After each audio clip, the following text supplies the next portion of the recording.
Today we're diving into one of the most intriguing and debated topics in Bible prophecy, the identity of the final world empire that will exist in the end times. For centuries, scholars and believers have studied the scriptures to understand what this empire might be and which nations could be involved. While the Bible doesn't give us modern country names, it provides vivid descriptions and symbols that point us in a certain direction. Before we get into the specifics, let's quickly talk about what Bible prophecy is. Bible prophecy is essentially God's revelation of future events, often described through dreams, visions, or direct messages to prophets. These prophecies are found throughout the Bible, but two books stand out when it comes to end-time events: Daniel in the Old Testament and Revelation in the New Testament. Both books use a lot of symbolic language, which means we have to interpret these symbols to understand their meaning. In this video, we'll be looking at key prophecies from Daniel and Revelation that describe the final world empire. We'll explore what these prophecies say, how they've been interpreted, and what clues they give us about the nature and location of this empire. Our goal is to build a biblical case, step by step, so you can see how these pieces fit together. So, let's get started with an overview of the key prophecies we'll be examining. The books of Daniel and Revelation are like treasure troves for anyone interested in end-time prophecy. Daniel, a prophet living in Babylon during the Jewish exile, received visions about future kingdoms and events leading up to the end of the age. Revelation, written by the Apostle John while he was exiled on the island of Patmos, picks up where Daniel leaves off, providing more details about the final days. Both books use a lot of imagery, beasts, horns, statues, and more, to represent kingdoms, rulers, and spiritual forces. Interpreting these symbols can be challenging, but by comparing scripture with scripture and looking at historical fulfillments, we can start to piece together what they mean. In Daniel, we find prophecies about a series of world empires that would rise and fall, leading up to the establishment of God's eternal kingdom. Revelation expands on this, describing a final empire that will dominate the world just before Christ's return. Today, we'll focus on 4 key passages from Daniel to Revelation. Each of these gives us a different angle on the final empire, and together they help us build a clearer picture. Let's start with Daniel 2. In this chapter, King Nebuchadnezzar of Babylon has a troubling dream that none of his wise men can interpret. God reveals both the dream and its meaning to Daniel. The dream is of a large statue made up of different materials: head of gold, chest and arms of silver, belly and thighs of bronze, legs of iron, feet partly of iron and partly of clay. Daniel explains that each part of the statue represents a kingdom. The head of gold is Babylon, the kingdom ruling at that time. The silver chest and arms represent the next empire, which history shows was the Medo-Persian Empire. The bronze belly and thighs are the Greek Empire under Alexander the Great and his successors. The iron legs are the Roman Empire, known for its strength and military might. Now, the feet made of iron and clay are particularly interesting because they represent a future kingdom, one that hasn't fully come yet. Daniel chapter 2 verses 42 and 43 say, "And as the toes of the feet were partly of iron and partly of clay, so the kingdom shall be partly strong and partly fragile. As you saw iron mixed with ceramic clay, they will mingle with the seed of men, but they will not adhere to one another, just as iron does not mix with clay." Many scholars believe this describes the final world empire, a kingdom that is a mixture of strength and weakness, possibly a coalition of nations that don't fully unite. Unlike the previous empires, which were more unified under a single ruler or culture, this final empire will be a patchwork of strong and weak elements. The dream concludes with a stone not cut by human hands striking the statue on its feet, causing the entire statue to crumble, and the stone becomes a great mountain that fills the whole earth. Daniel interprets this as God's kingdom, which will be established after the final empire and will never be destroyed. So from Daniel 2 we learn that the final world empire will be a continuation or revival of the Roman Empire, characterized by a mixture of strength and weakness, possibly due to being a coalition. The last empire before God's kingdom is established. Moving to Daniel 7, we find another vision, this time directly given to Daniel.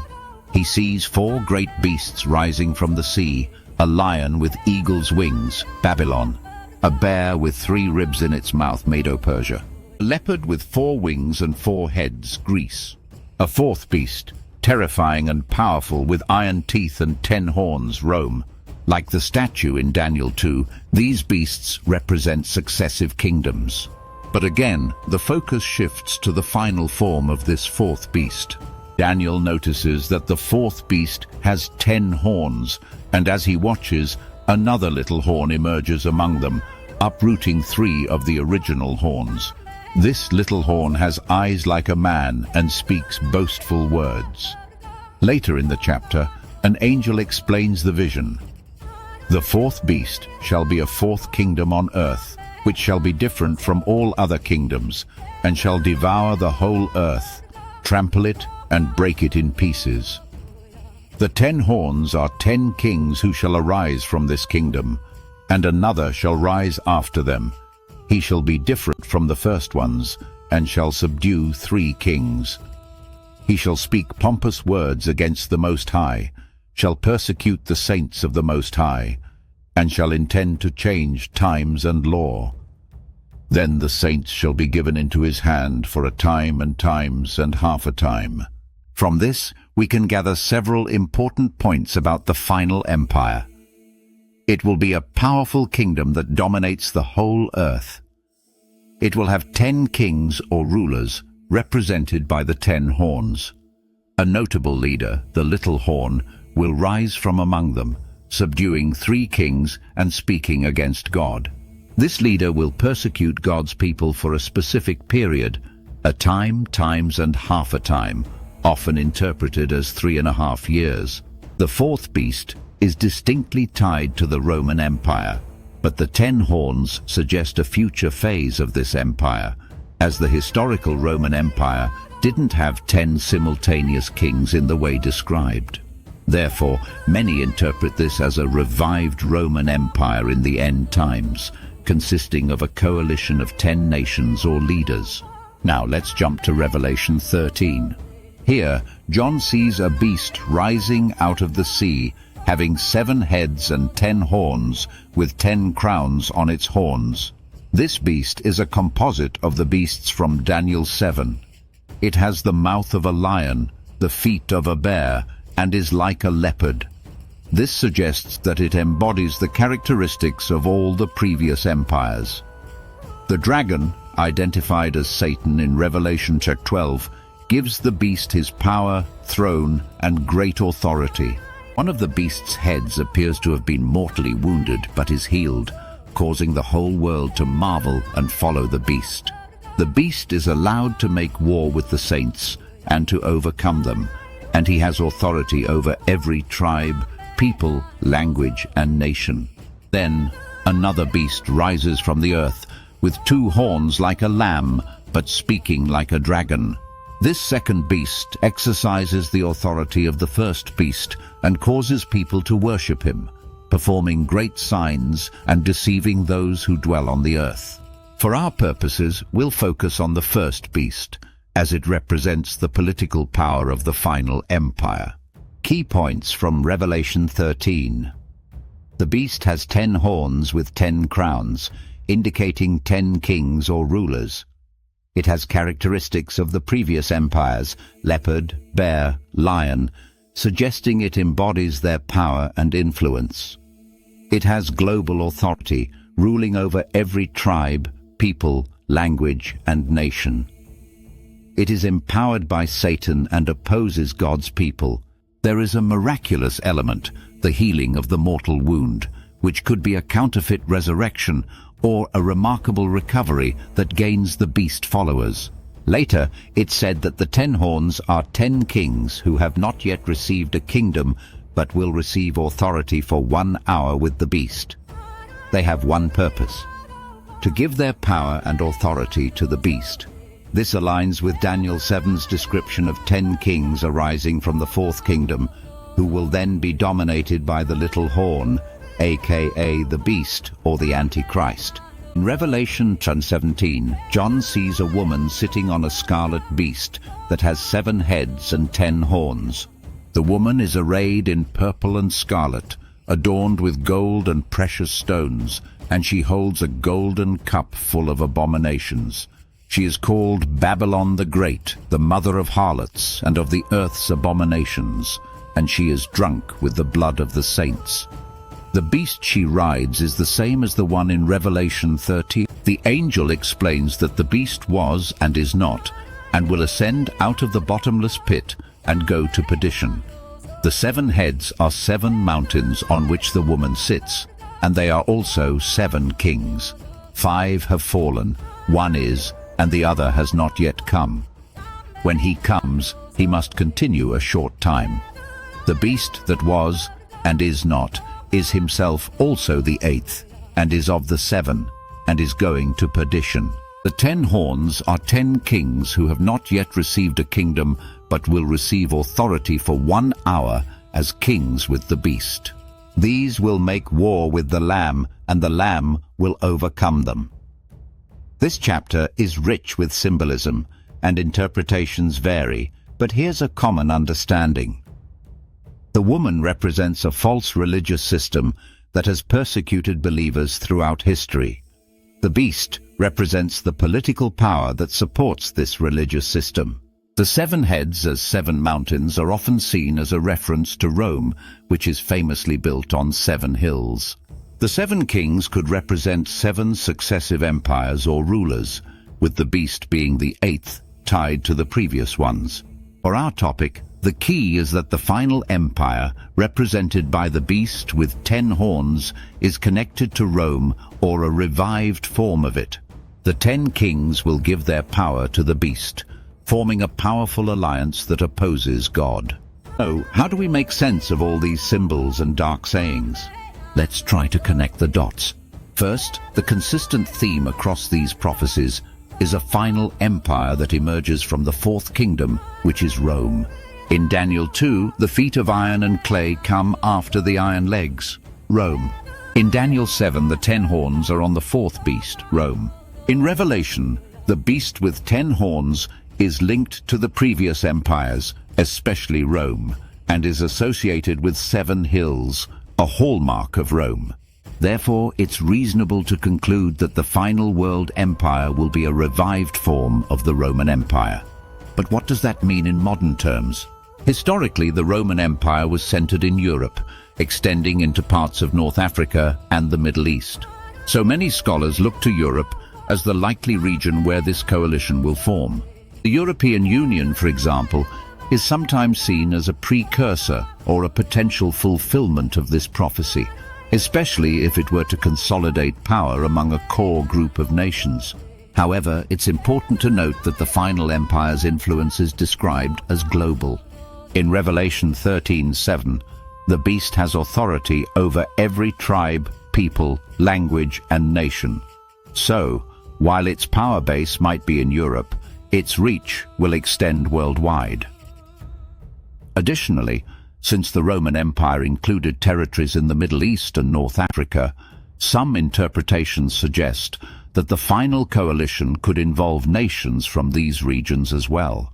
For instance, countries like Turkey, Egypt, or others that were part of the Roman Empire could be included. Another important aspect is the number 10. The 10 horns represent 10 kings or nations. Some take this literally, expecting exactly 10 nations to form the coalition. Others see it as symbolic, representing a complete number or a significant alliance, not necessarily exactly 10. From the prophecies we can gather several characteristics of this final empire. It will be a coalition of 10 kings or nations, as represented by the 10 horns. It will have roots in the historical Roman Empire, likely centered in Europe. It will have authority over the entire world, not just a region. It will be partly strong and partly fragile, suggesting that while it has great power, there are weaknesses or divisions within the coalition. A powerful leader, often identified as the Antichrist, will rise from this coalition and eventually dominate it. This empire will persecute followers of Christ, as indicated in Revelation 13 and 17. The 10 kings will receive authority for 1 hour, indicating a brief period before Christ's return. Now, when it comes to identifying specific modern nations that might be part of this final empire, we have to be careful. The Bible doesn't name countries like Germany, Italy, or any other modern state. Any attempt to pinpoint exact nations is speculative and based on interpretation. That said, here are some common views. Many believe that the final empire will be a coalition of European nations, possibly a restructured European Union or a new alliance. Some suggest that it could be 10 specific countries or a symbolic number representing a group of nations. Others argue that since the Roman Empire included parts of the Middle East, the final coalition might involve nations from this region, especially given the significance of the Middle East in end-time events like the focus on Jerusalem. Some interpretations see the 10 kings as representing a global coalition, not limited to Europe, but including nations from around the world. However, this is less common, as the historical context points to the Roman Empire's territory. It's also worth mentioning that the number 10 might be symbolic, representing completeness or a full number of nations, rather than exactly 10 countries. Ultimately, we have to acknowledge that prophecy is often best understood in hindsight. Many details will only become clear as events unfold. To wrap things up, let's summarize what we've learned. According to Bible prophecy, the final world empire will be a powerful global coalition that emerges in the end times. It is often described as a revived form of the Roman Empire, likely centered in Europe but with influence extending worldwide. Key prophecies in Daniel and Revelation depict this empire as a beast with 10 horns, symbolizing 10 kings or nations that form its power base. This coalition will be led by a figure known as the Beast or the Antichrist, who will persecute believers and wield authority for a short time before Christ's return. While we can't pinpoint exactly which modern nations will be part of this empire, the biblical clues point to a coalition with roots in the historical Roman Empire. Europe is a probable region for its emergence, but it could include other areas as well. As we watch world events unfold, it's important to stay grounded in Scripture and be discerning.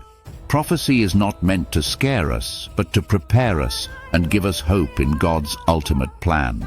If you found this video helpful, please like, share, and subscribe for more content on biblical topics. And as always, I encourage you to study the Scriptures for yourself and seek understanding through prayer and reflection.